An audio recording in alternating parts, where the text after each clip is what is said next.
something I roll around in my head. What's like the real differences between somebody coping and somebody healing, right? What's healing versus just coping? And do those things have a relationship? I think probably, right? Sometimes they go one hand in hand, right? But thoughts on coping versus healing? Hmm. Coping versus healing. I would say healing. I think it.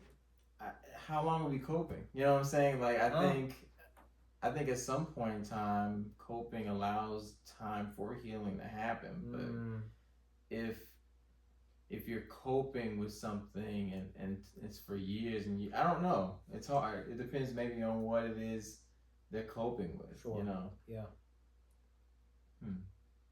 I guess maybe my thought is okay if you're coping with somebody else, like somebody else is doing something that bothers you or they make you upset and you're whatever and you're coping with it and you found a way, maybe that could be healing, because some ways of coping really does challenge you to like step into like reframing the situation or something like that.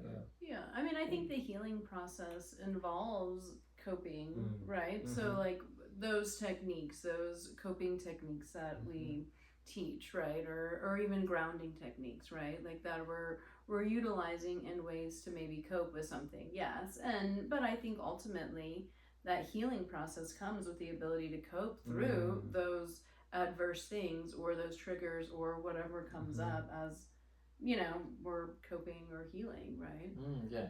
And I think sometimes we probably cope differently as we're healing, right? Yeah, so sometimes as we're going through different processes in life, right, as we're developing even, we get to points where sometimes the coping that we're doing maybe isn't aligned with the healing the healing work that we need to be doing now, right? So then we reevaluate those coping mechanisms and continue. That makes sense. Yeah, I think like because you have all these tools in your toolbox to kind of like work through a situation or to heal through something, but that coping skill might be just one tool, and then you have another tool, a different coping skill, or a different grounding technique, all with the whole goal of building, the life you want, which is healed. So yes, that makes sense. Yes. So what are your thoughts on that? Yeah. I mean, I just conceptually trying to like make sense of a lot of the talk. Like, so there's so much talk online about how like some therapists just want you to cope with what you're dealing with and not actually heal or change the issue, right? Yeah. And so people become critical of therapy because they feel like they're just being instructed to cope with something over and over. There's no transformational change in them or the world around them, right? And so when I look at that, I'm thinking like, I don't think it's that simple, right? I think you learn to cope with something and then it becomes an automatic part of how you deal with it, and that can be a healing thing, right? But like, I don't know, it's just sometimes people present coping and healing as like opposites, right? Or not opposites, but separate things. Yeah, right? Well, and when I think even therapeutically, like people are not always coming to therapy to heal from something. I mean, people can come to therapy to cope with a situation or help navigate a life change, which doesn't maybe require, something as we're thinking of a healing process, right? Or maybe just, hey, how do I have better skills to deal with my boss, or you know what I mean, things like that therapeutically make sense, right? Those interventions without it maybe having that outcome of healing as a That's interesting though, because then you describe that and I'm like, that sounds healing, right? Is developing healthier ways of relating to others or yourself, right? At first it's just a coping skill, right? But then integrated fully and actually made as part of how you live and be in the world, right? That becomes healing, right? Sure. And takes on a bigger thing. I don't know. I don't know. I think a lot about that with wellness, right? Like the meditation practice or anything like that of okay, it takes time, right? Maybe we're coping with something and that's how we started the practice, but then it becomes very healing in nature, right?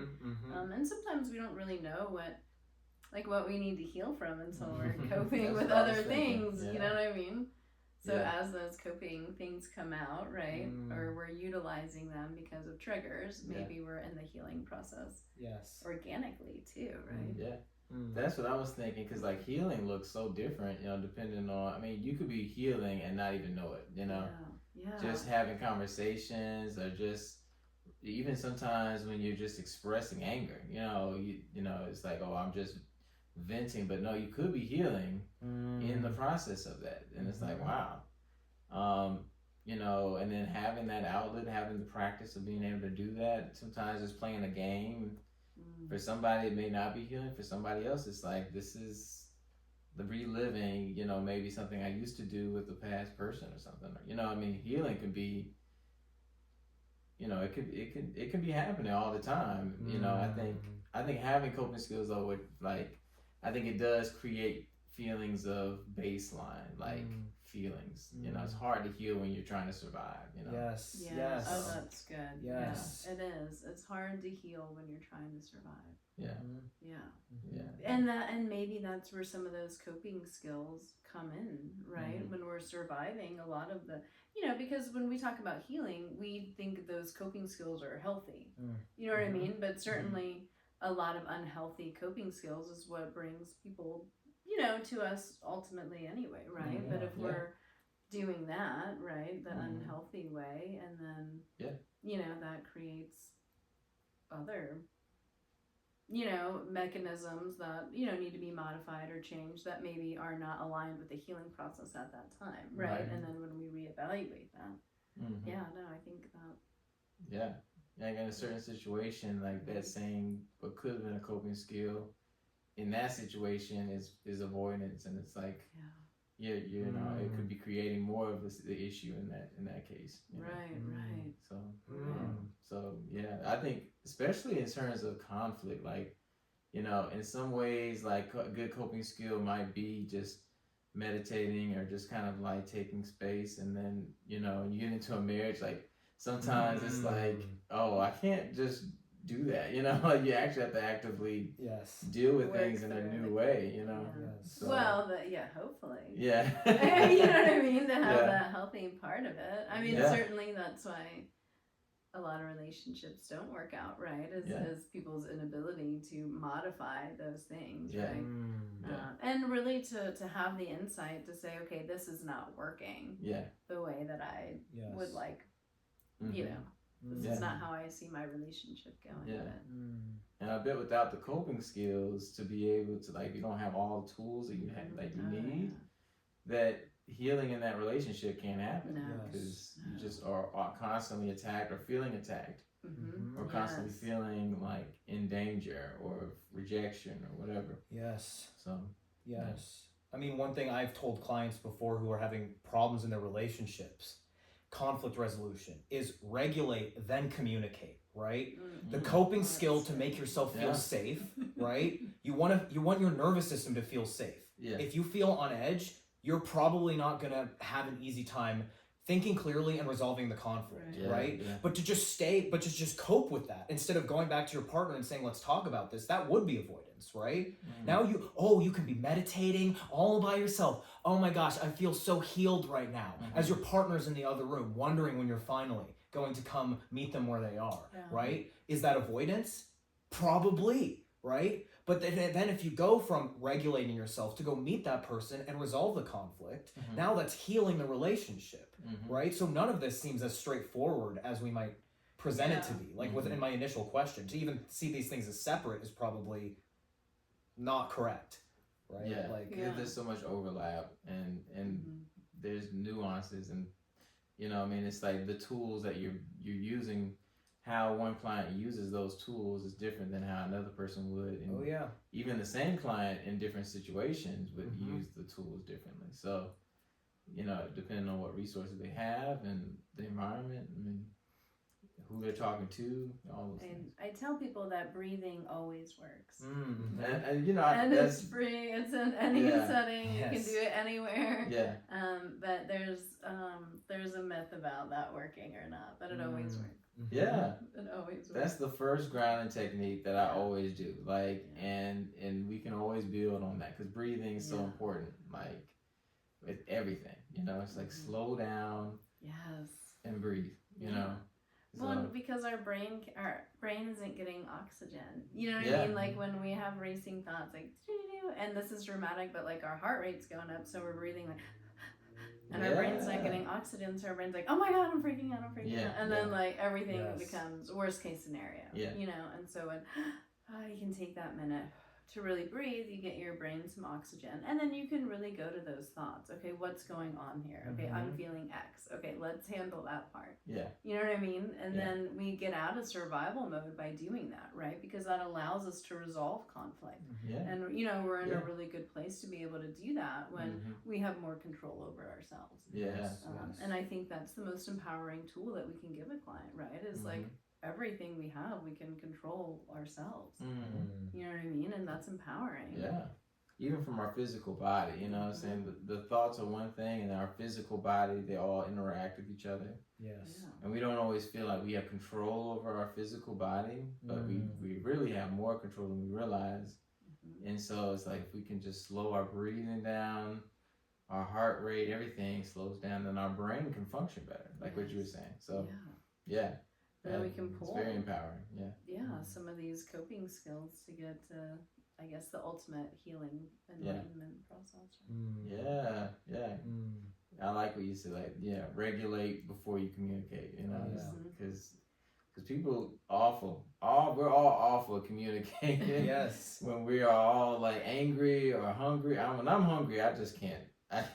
You're the halt. Yes. Like Yes. HALT. Right? Yes. Hungry, angry, lonely, tired. Yes. Halt. Oh yeah. Is that DBT? Is that from DBT? Yeah. Oh yeah. Okay. No, I must say this like a lot. Yeah. Halt. Yeah. You like really just stop, like, because nothing productive is gonna happen. You're hungry, angry, lonely, tired. Just hold up. Yes. Like hold up. Yeah. And come back. You know what I mean? But I think what this scenario that you were talking about, right? Like really part of those fighting fair guidelines when we're taking a time out, right? Or we're saying, hey, this is important, but I'm heated, so I'm going to come back in 20 minutes. And that's already established. So we know there's going to be an opportunity to discuss this and that people are not, feeling rejected or that, Dismissed. minimized, dismissed. Yes, exactly. But being really clear about that. When we get heated, I'm going to do this, and that's going to mean 20 minutes, we'll come back and we'll talk about it there after we regulate, right? Yeah, and that would be a good time to do that. And what a great practice for everybody. Everyone, Yes. Because it's like, okay, if I'm upset and you're not upset, that still doesn't really help, right? And if you're upset and I'm not upset, we're not really still going to get anywhere, right? If we're both upset, well, we'll be impulsive or whatever. You know what I mean? And so we have to really respect that from the other person. Just because I'm not heated doesn't mean the other person doesn't. We always give them an opportunity, right? Because they have to be allowed to feel how they feel. And we have to respect that because we would want the same if we were feeling that way. Yeah, exactly. Yeah. Needing a timeout. Yeah. Needing a break just to kind of like take some space, just to kind of even process what is bothering them in the moment. Yes. Be really solution focused, right? That's really grounding in and of itself because it allows us to get to the here and now, right? When we're not in the here and now, then we're what ifing, okay, or we're assuming this person said this, and it just doesn't become very productive to that conflict resolution, right? So when we're solution focused and oriented on that during that 20 minutes, whatever time, then we're not stewing. Yeah. And I think that's really important. Yeah, I agree. And I was talking to a client before as well about just like in the past, sometimes when we have a conversation with somebody, they trigger something from our past. And then it's almost like we're feeling something that other person didn't even say. They weren't even trying to communicate that, but now that's what I heard. Yes. And it's like sometimes I just need to take some space just to realize, okay, what's pissing me off so much? Because they didn't say that, but that's what it feels like.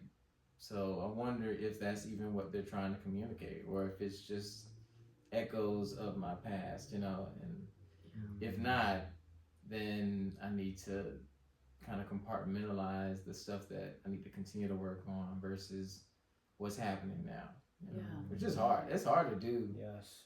Especially if you haven't practiced doing that. I mean, it's hard to like Mhm. separate those things. I mean, Of so course. Well, and I think that's where we really go back to taking things at face value, because we will always reinterpret things based on how we feel, right? Which is why like text messaging arguments are always bad, right? Because it's how we feel. We're reinterpreting the words based on how we feel, which are not always the intended emotion of the sender, right? But when we take things at face value, we don't have to get defensive. You know, and we have an opportunity to clarify. We can say, that was harsh. Is that how you meant that? Yeah. You know, even if we are feeling that way. Because again, we're bringing it back. We're not assuming that they were being harsh or that they were intending to hurt our feelings, right? Because most of the time, like, our partners don't get up like, oh my God, how can we piss Kevin off today? You know what I mean? Like, they're just not thinking that, right? Thankfully. Right. And if they are, so well, that's right. Then we don't need them. Right, But you know, but coming back to taking it at face value, that allows us that opportunity, right? And you're right. If that's something that hits us, I mean, we learn a lot about ourselves through other people. So sometimes people will say that's kind of that mirror, right? Whatever is going on the inside will reflect that on the outside somehow. Yeah. But I think that the question you brought up too, like, really, I think highlights what you're saying, because this mirror, like, the mirror, I think, allows for healing, you know, because like, and it's like, okay, well, this person who's creating this conflict forces me to use some coping skills, right? And hopefully they're healthy. And hopefully healing is created because this mirror is like reflecting all of the brokenness, you know? And so it's really interesting, because sometimes we can just trying to say the right words just to get through a situation. But sometimes we can really look at that mirror and realize, whoa, it's still work I gotta do to fix, or just to work on and heal and process the emotions that happened way back when, which I thought I had already processed, but apparently not, because it's still bubbling up, you know. So but what great insight to have. You know what I mean? That's a beautiful thing, right? To be able to look at it and say, okay, what is this experience teaching me? Not, you know what I mean, what's gone wrong, or you know what I mean? Just okay, this is a great opportunity to continue that growth and healing process.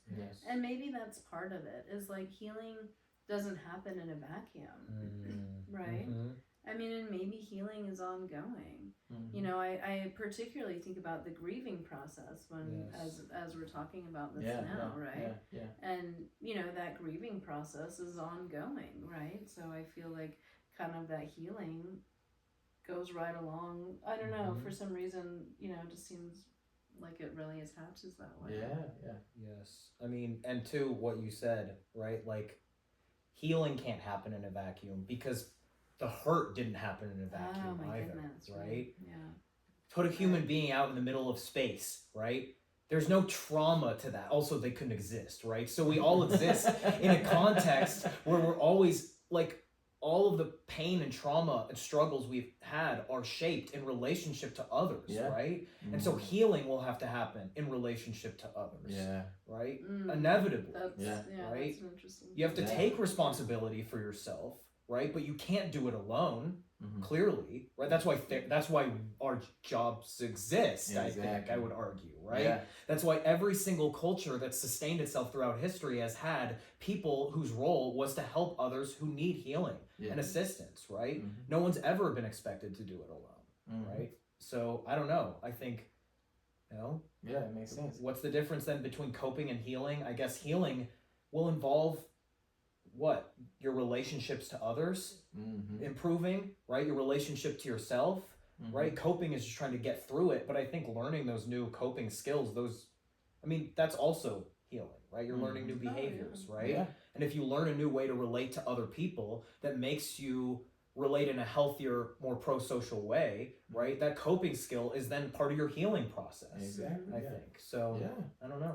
Yeah, exactly. Yeah, I think that's a great way of putting healing and then looking at it from that perspective, like, so healing is, it seems like a journey, you know, rather than a destination. It's like, it is the process of interacting more positively with others and more positively with yourself, you know. Mm-hmm.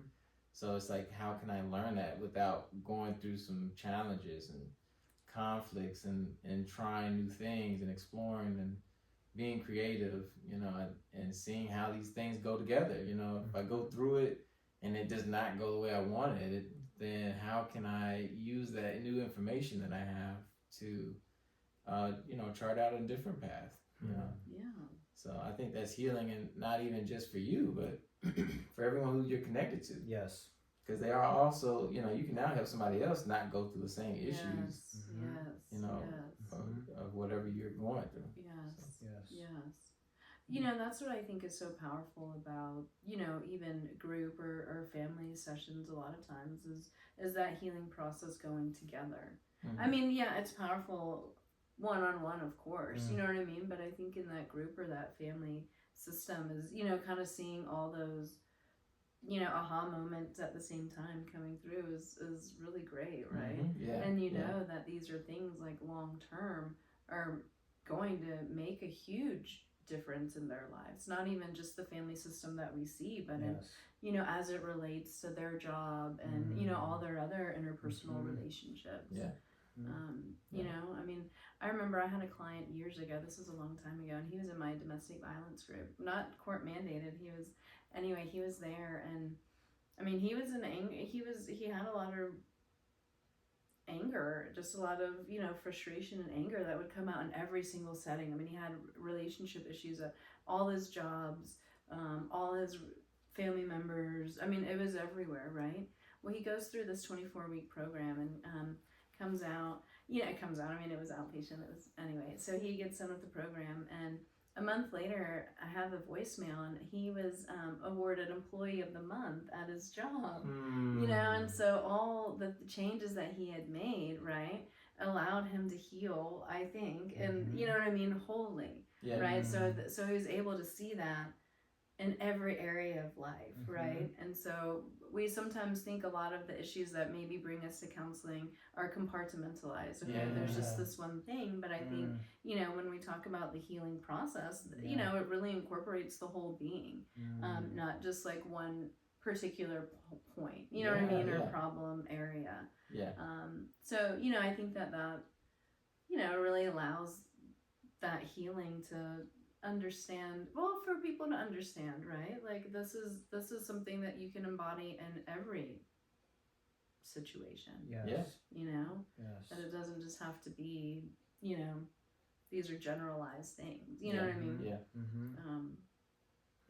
So a healed you is going to have a positive impact on all the interactions and not just the one that maybe has brought you into therapy. That's such a good point. So that's cool. I mean, especially if you're getting to those things that have been, you know, maybe been just hurting for a long time, and it's like, well, maybe that's all, you know, maybe it impacts this area the most or the most apparently, but then when you realize it's like, oh, maybe it's impacting other areas too. Maybe it's just so much energy is put into that one thing that I can't put energy into other things.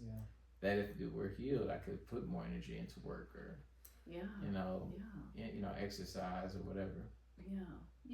Because I think you're right. I mean, sometimes we don't always know until we start looking. You know what I mean? Okay, what is happening? You know what I mean? Sometimes, what is that saying? Like sometimes, like it's not you.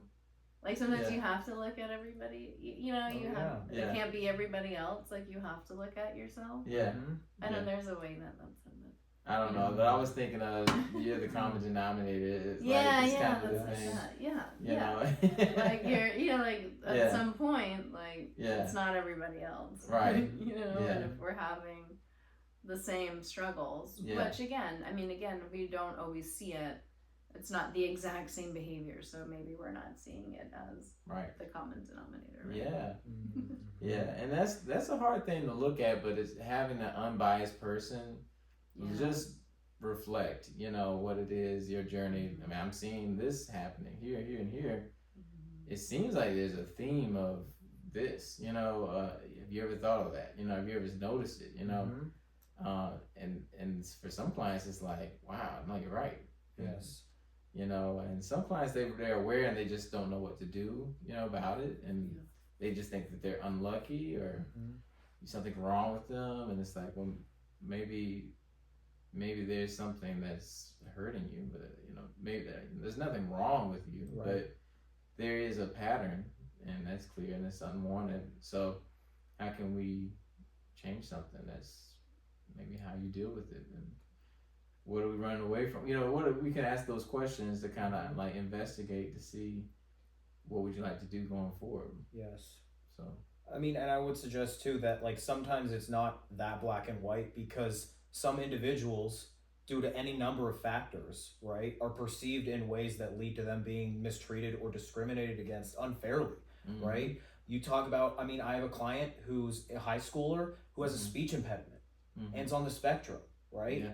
Now, yes, he has to take the responsibility to learn social skills so that he can improve his social outcomes, right? But also, the common denominator doesn't reduce itself down to like some behavioral issue that he needs to change, right? It is the fact that we also live in a society that sometimes does, like, there's a pattern of mistreatment, not because of a flaw innate to the individual that they need to change, but because society needs to change its standards and become more accepting, right? And I think we have to balance these realities and still help the client realize, okay, look, you're up against this, right? And we have to empower clients to see themselves with the resilience to find ways of not just functioning in a way that meets society where it's at, but also challenges it and challenges others to see them as more competent, capable, intelligent, whatever that may be.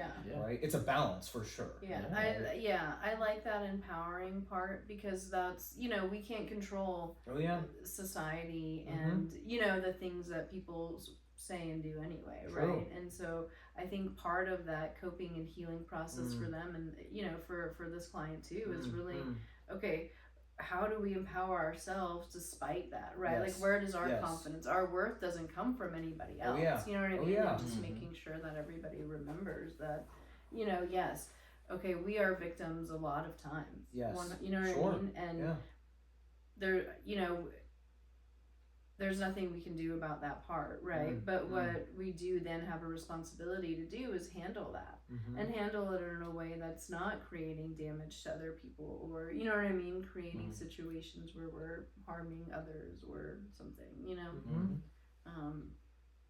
But that, anyway. Yeah, and then assessing the environment, you know, I think looking at that and seeing, is that everyone who's treating me that way, or is it have I only has it been just everyone I've been around, you know? Maybe has it been my family that's like that? Have I ever tried to see, or maybe I'm looking at this different, you know, maybe there's a different way to look at that, you know? Yeah, exactly. And maybe these people really love you, and they just communicate in a way that doesn't maybe connect with what you're experiencing, or maybe they just want something more for you than you want for yourself. You know that there's a lot of different things in your environment that can really impact how you see yourself and how you see the world. And I think that's, you know, I think that sometimes just empowering people to be able to to do those things and to actually go into the world and the environment and actually navigate it in a way that's productive so that they can reach their goals, you know? And while that, sorry, I didn't mean to cut you off. Like, while that sounds like coping, it really does sound like the healing process, though. You know what I mean? Because like each part of that feels like a coping. You know what I mean? But then, like, when you look at the whole thing, like, that's the healing, right? Like, that's how it's like when everything comes together. You know? You're like, oh, okay, like, this is what this is about, right? When we're feeling empowered and supported, and you know what I mean, and not triggered. Right? Exactly. And it also just, when someone feels like it's possible to heal too, like, that's where it's like, okay, now, because the client has to be the one to do the healing. I mean, we can't heal our clients. We would like to, but you know, we can't do it, you know. So, you know, that's interesting. So it's when when someone feels empowered, like they can heal, they can get to their goals. It's like it's great to see them actually take ownership of that and do it. Yes. So we're just kind of like walking alongside them, and just kind of seeing them grow, or seeing them, just kind of, I don't know, get ready to grow, or just be. just be, yeah. No, it's So, great. It's yeah, a it's beautiful cool. thing to be on, and you know what I mean. The life journey with people. Yeah. Like Yeah. I'll see clients for on and off for a decade. Yeah. You know what I mean, and to see like all the growth and like maybe I don't the issues that were initially what brought them to therapy are not anywhere close to the issue. You know what I mean? Yeah. And maybe when I say issues, it could be a breakup or a job. You know what I mean? Yeah. Or something very significant like a loss, right? But either way, it's it's all part of that healing journey for them, right? Yeah, exactly. Yeah. And maybe we do just kind of cope with like life, right? And as we're coping, we can grow at the same time, right? When we have that empowerment. Yeah.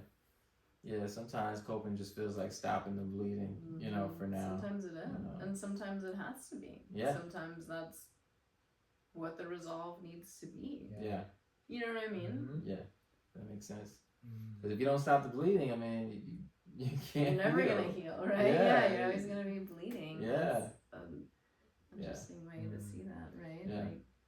Yeah. So, yeah, it is. It's cool, though. It's cool to think about healing, because healing is, I don't know, it's just something that we all hope for our clients, that they all achieve healing in the ways that they need to be healed, And separate from how they feel like they deserve to be healed, or what I mean, because I feel like that plays a really big role in that empowering part, right? Is like people sometimes this is a trend that I'm seeing a lot of right now, is like worth comes from productivity. Okay, so I need to be doing something in order to be loved. You know what I mean? Yeah. And I think a lot of times, obviously, our family of origin has a great deal to do with that. But us really empowering people to know like they have value and worth without doing anything. Like they have that as you are. Yeah. Yeah. I mean, I say that all day. Yeah.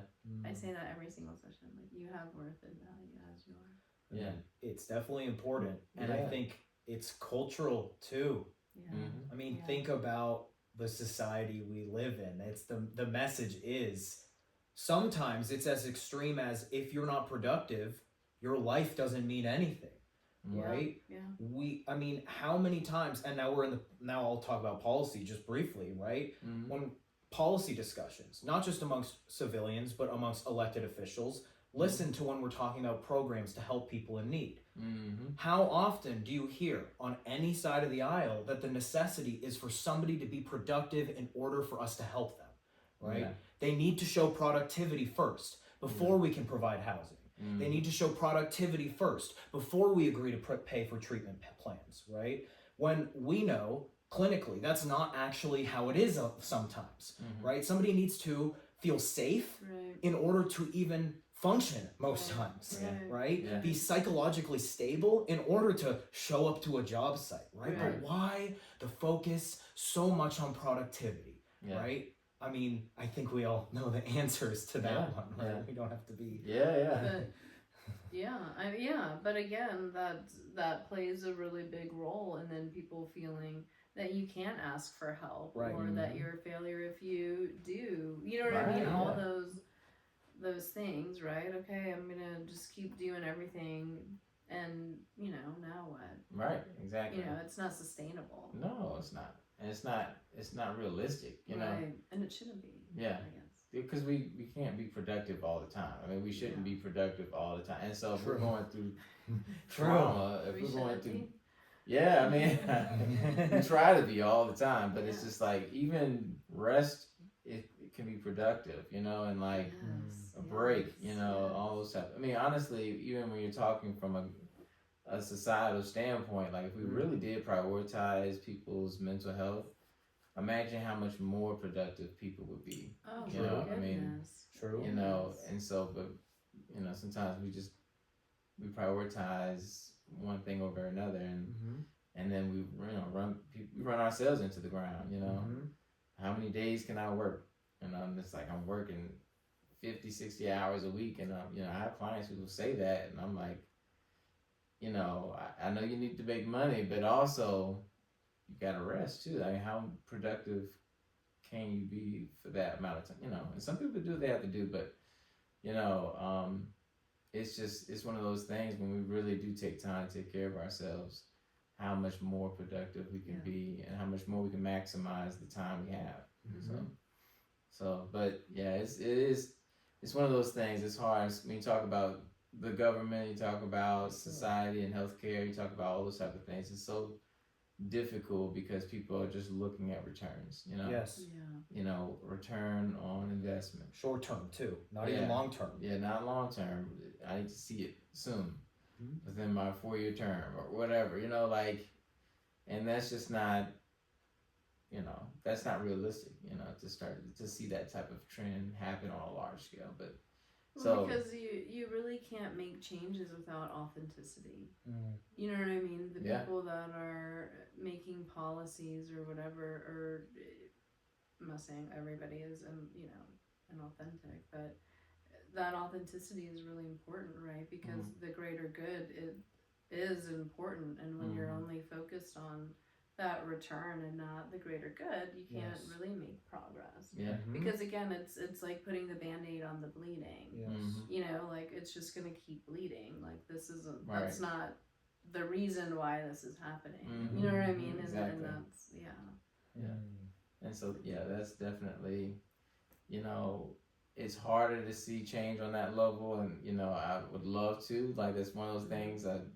Sociology I love, but it is good because with clients, you can empower them to see that change individually, or a couple see that change, and you can see that really within sessions, even change in which is maybe not the direction that they want, but that's how therapy often is. It gets worse before it gets better, and the emotions and stuff, they, our defense mechanisms, everything goes into work, and now all of a sudden the child is super angry, or the couple's really going at it, and it's like, okay, well, sometimes that's a result of just creating enough safety to actually express how you feel. Yes, that's that vulnerability. And again, I mean, you can't have an authentic relationship without that vulnerability. And all those things become really important, right, in that healing process in general. Because without that vulnerability, we're always going to have a mask, and then we will give that masked version to somebody else's masked version. You know what I mean? Exactly. And then we're not connecting. Yes. I feel and wondering why then our egos, like, you know what I mean? And that's what that is. But like, I don't want to be hurt by, or you shouldn't do that, or whatever it is, right? But we have no control over that. Right. Yeah. And I say, like, we have to relinquish that control, but we really don't have it. We're relinquishing the belief that we have that control, Yeah, exactly. It's not. Right. Yeah.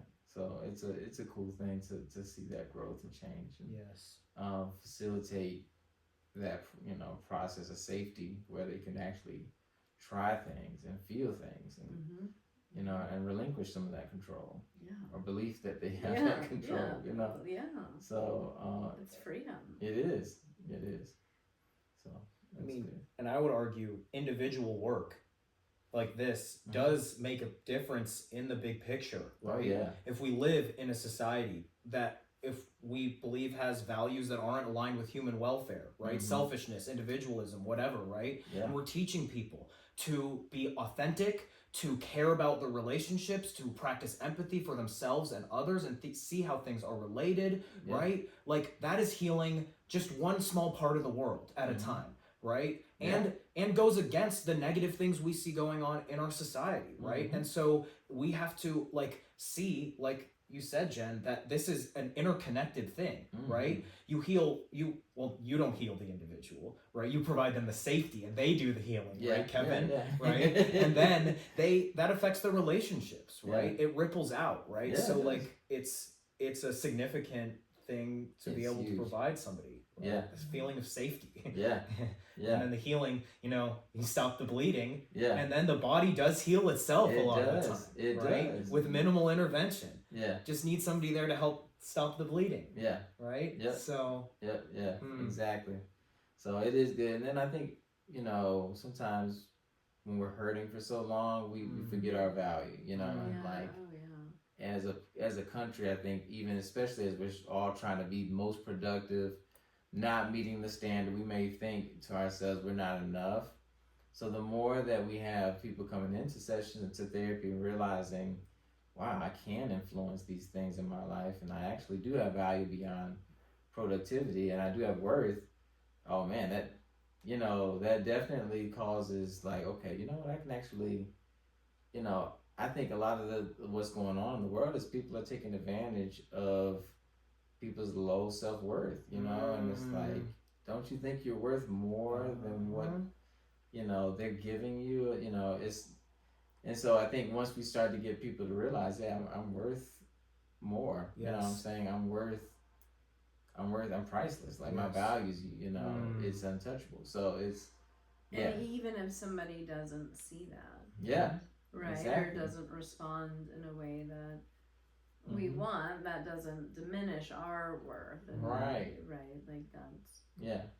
Sometimes we attach that to validation from other people. Yeah. That's you know what I mean? True. And yeah, you may or may not get that. Yes, because we can't control that. Yeah. And that's really when we think about like the law of detachment, right? Like, okay, if I'm attaching my outcome to validation from you, then I miss a lot of opportunity, right? And I miss a lot of opportunity within myself. But when I detach that, then I can know, I have worth and value without that validation. Yeah. Because attaching myself to that allows me not to have control. True. Yeah. True. And I would argue, like, the social perspective too is who benefits from doing that. The most marginalized and vulnerable people who get the most messages that they're not valuable, right? Everyone benefits from recognizing their worth, right? Yeah. But like you said, to look at somebody who's been downtrodden and tell them, actually, your life does have value and you can assert your boundaries and your needs and your wants, right? That almost is revolutionary, right? Yeah. Because then you have more people who have been convinced that they aren't valuable, thinking, shit, dude, actually my needs are important and I should assert what I want from the world around me and try to work towards that in a productive way, right? And that, I mean, that almost gets dangerous, right? And I mean that in a positive way. It's dangerous for the way things are. The dysfunction that we have, right, is challenged by that. Exactly. So, it all comes together. It does. So, Hmm. I think, you start at that level. I mean, you can start from different positions, but I think what we do here definitely can influence on a larger scale, just our world, and like what we're doing in our community, even. So it's something that I think is valuable and something that I think can definitely cause a ripple effect into like create positive outcomes in the world and the world that we see around us, So it's good. Yeah. All right, y'all. You have any other thoughts before we wrap it up today, or? No, my computer automatically stopped the recording just 20 seconds ago. So Oh, perfect. Why? I got a call that went through my do not disturb. Oh, I know. From a credit card gosh, company. These people are making me crazy. They got through the do not disturb. Oh my god, because they do that now. There must be another setting that we're gonna have to put on.